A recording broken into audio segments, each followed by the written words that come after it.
Good morning friends, welcome to step study centre by Mukul sir. जैसा कि आप लोगों को मालूम है कि हम अभी वर्तमान में सामान्य विज्ञान तथा लूसेंट सामान्य विज्ञान तथा एनसीईआरटी साइंस की कक्षाएं चला रहे हैं, जिसमें हम आने वाली परीक्षाएं जैसे NDA, CDS, assistant commandant, UPSC pre तथा अन्य प्रतियोगी परीक्षाएं जैसे मध्य प्रदेश पुलिस के लिए भी महत्वपूर्ण सीरीज है। तो अब सबसे पहले आप देख लीजिए, जब तक क्या लिखा है, जब तक आपके अंदर जुनून और विश्वास है और मेहनत के लिए तैयार है, तब तक दुनिया में आप कोई भी काम कर सकते हैं, तब तक ही आप काम कर सकते हैं और कुछ भी पा सकते हैं। और जैसे ही आपका जुनून और विश्वास चला गया तो आप दुनिया में कुछ काम नहीं कर सकते और आप कुछ भी नहीं पा सकते हैं। तो बढ़ते हैं हम आज के लेक्चर की तरफ। क्या है आज का लेक्चर, इसको विशेष ध्यान रखना है। तो देखिए, सबसे पहले हमने बताया कि हम आपको सबसे पहले एनसीईआरटी के बारे में थोड़ा डिस्कस कर देते हैं। तो आवर्तकाल क्या कहलाता है? आवर्तकाल के बारे में हम इसके पहले वाले लेक्चर में पढ़ा चुके हैं। आवर्तकाल वह काल होता है जो प्रति मिनट द्वारा चलाया गया काल कहलाता है। आवर्तकाल में प्रति मिनट में होना चाहिए, वो आवर्तकाल कहलाता है। इसके बाद लिखा है एक समान गति क्या कहलाती है? एक समान गति वह समय गति कहलाती है जिसमें समान समय में समान दूरी तय की जाती है, समान गति कहलाती है। इसके बाद आते हैं असमान गति। असमान गति वह गति कहलाती है जिसमें एक समान समय में असमान दूरी तय की जाती है, असमान गति कहलाती है। समय क्या होता है? वेग। आप समय मालूम होना चाहिए आपको। समय बराबर होता है चाल बराबर दूरी बटी समय। तो चाल बराबर होता है दूरी बटी समय। तो देख लीजिए, यहाँ दिखा दे रहे, चाल बराबर होता है दूरी बटी समय। दूरी बटी समय, ऐसा यहाँ है समय। देख लीजिए, मिटा दें थोड़ा, रबड़ दे दीजिए। हाँ देख लीजिए, 2 मिनट। हाँ, चाल बट दूरी बटी समय। तो समय बराबर होगा दूरी बटे चाल। समय बराबर दूरी बटे चाल। क्या होगा? दूरी बटे चाल। इसको ध्यान रखना है, दूरी बटे चाल, ठीक ना। तो ये आपको ध्यान रखना है। अब देख लीजिए, इसके बाद आता है चाल। चाल क्या होती है? तो अभी जो मैंने अभी फॉर्मूला लिखवाया है इसको ध्यान रखना है आपको। चाल बराबर दूरी बटे समय।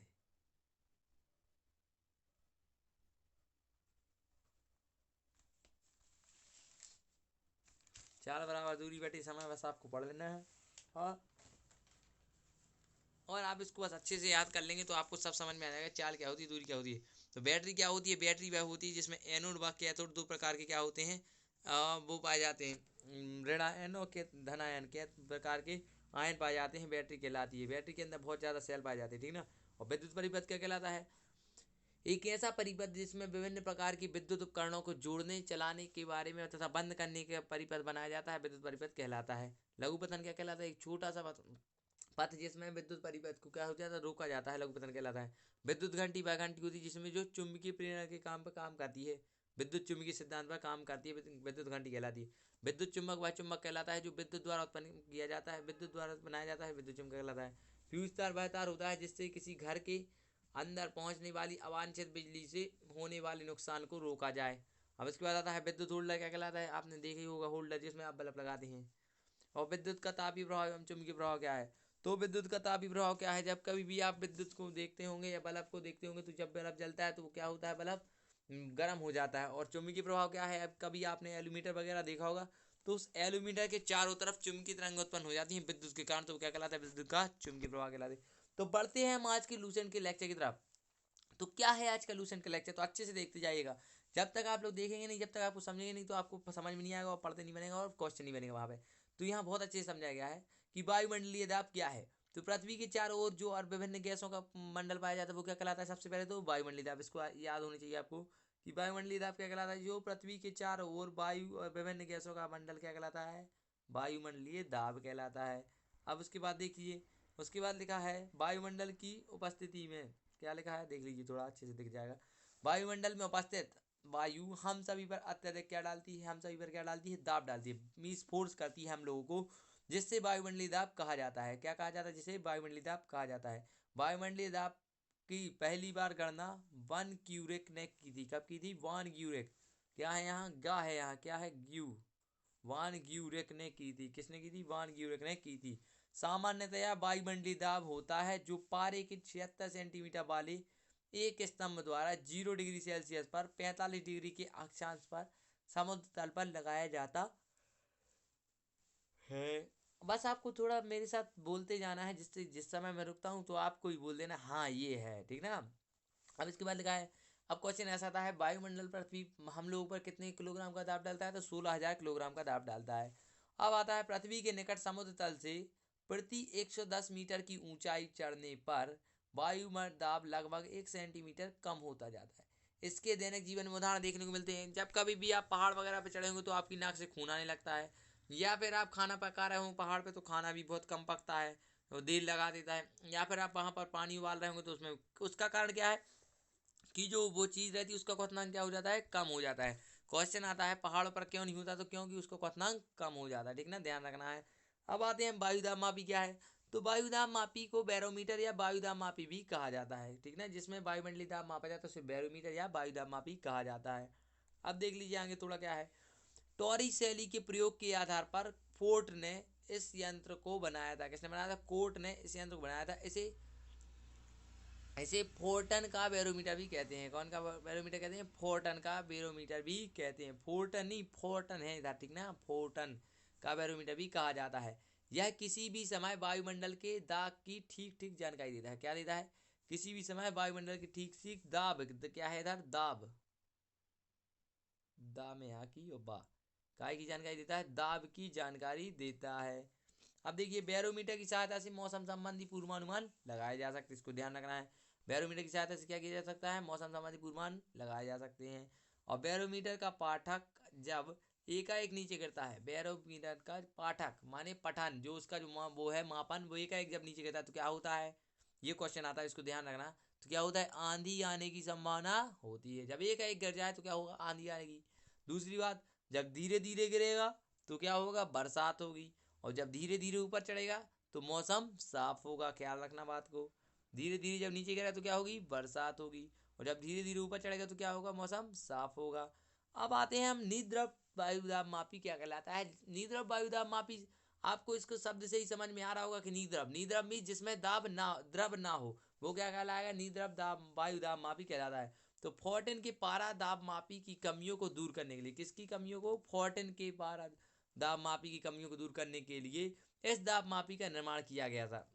इसमें किसी द्रव का उपयोग नहीं किया जाता है, इसलिए इसे निद्रव ताप मापी कहा जाता है। क्यों कहा जाता है? क्योंकि इसमें किसी द्रव का उपयोग नहीं किया जाता है, ठीक ना। तो अब बढ़ते हैं आगे की तरफ। क्या लिखा है? इसका उपयोग कहीं भी किया जा सकता है। समझ में आया? कहीं भी। इसका उपयोग ऊंचाई मापने में भी किया जाता है। इस सिद्धांत क्या है? इधर किस नहीं है, इधर है। क्या है? इस इस सिद्धांत पर बनने वाली ऊंचाई नापने का यंत्र तुंगता मापी कहलाता है। क्या कहलाता है? ऊंचाई नापने का यंत्र तुंगता मापी कहलाता है। अब देखिए वायुमंडल, इसके बाद थोड़ा मिटा दें हम। हाँ, ये देख लीजिए।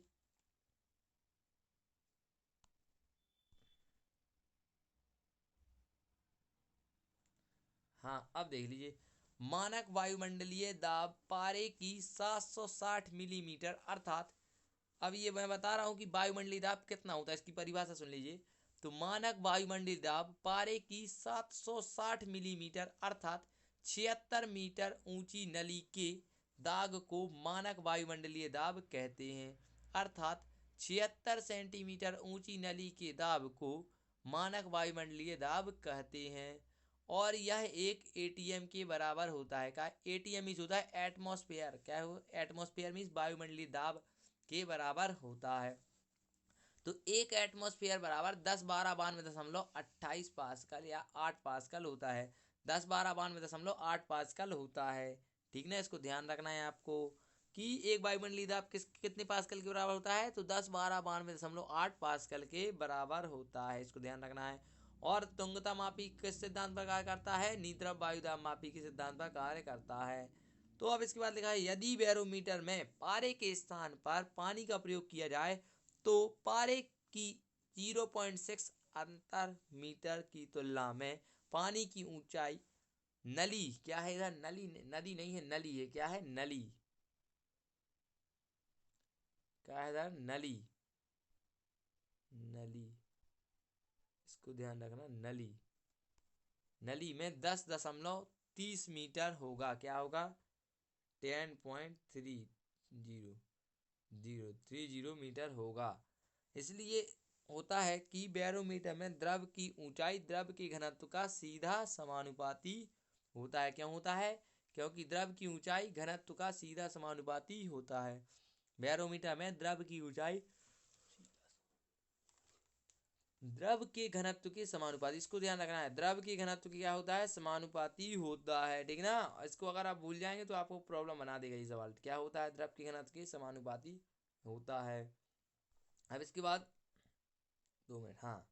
तो आप लोगों को मेरा सीधा सीधा कहने का मतलब ये है कि मैं आप लोगों को ऐसा पढ़ाता हूँ कि जिससे आप चाहे प्री में बैठे हों, चाहे मेंस में बैठे हों, चाहे एमपी पुलिस के पेपर में बैठे हों, चाहे ग्रुप डी के पेपर में, चाहे आईएएस की में, चाहे असिस्टेंट कमांडर में, किसी भी पेपर में आप बैठे हों, बस आपको इसको पढ़ते जाना है और समझते जाना है और याद करते जाना है। क्या है कि एमपी पुलिस का जो लेवल है वो बहुत छोटा होता है, लेकिन जो आईएएस असिस्टेंट कमांडेंट वगैरह का लेवल है वो बहुत हाई रहता है। उन्हीं के आधार पर मैं ऐसा पढ़ाता हूँ कि वो आपको भी बहुत महत्वपूर्ण रहे और साथ में साथ वो आईएएस आईपीएस जो पढ़ रहे हैं, तैयारी कर रहे हैं, उनके लिए भी बहुत महत्वपूर्ण रहे ये लेक्चर। तो ठीक है, मिलते हैं फिर कल के लेक्चर में। अगर लेक्चर आपको अच्छा लगा हो तो लाइक कीजिए, शेयर कीजिए, सब्सक्राइब कर दीजिए। उस बच्चे को तो सर जरूर शेयर कर दीजिए जो बच्चा कोचिंग नहीं जा रहा है, ठीक ना। आप लोग तो कोचिंग जा रहे हैं और आप लोग पढ़ भी रहे हैं, लेकिन उस बच्चे के पास शेयर कर दीजिए जो बच्चा कोचिंग नहीं जा रहा है। या फिर आप शेयर नहीं कर सकते हैं तो आप इसके नोट्स दे दीजिएगा, ठीक ना। तो अब मिलते हैं कल के लेक्चर में। Thank you.